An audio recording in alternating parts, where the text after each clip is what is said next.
A bill allocating more state funding to local governments around the state is advancing in the state legislature. And if approved, individual municipalities could get a 15% budget increase. The shared revenue bill would provide a total of $227 million going to counties, cities, and Wisconsin towns.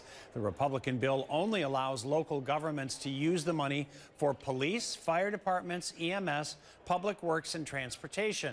The bill also limits public health powers to shut down businesses and limits aid for municipalities that reduce policing. State Assembly Speaker Robin Vos says negotiations for this bill are over.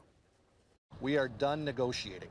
We are not going to take changes. We are not going to change the bill substantially. What we have before us is the deal that we are going to send to our colleagues in the state Senate, and hopefully Governor Evers agrees that this historic investment is worth signing.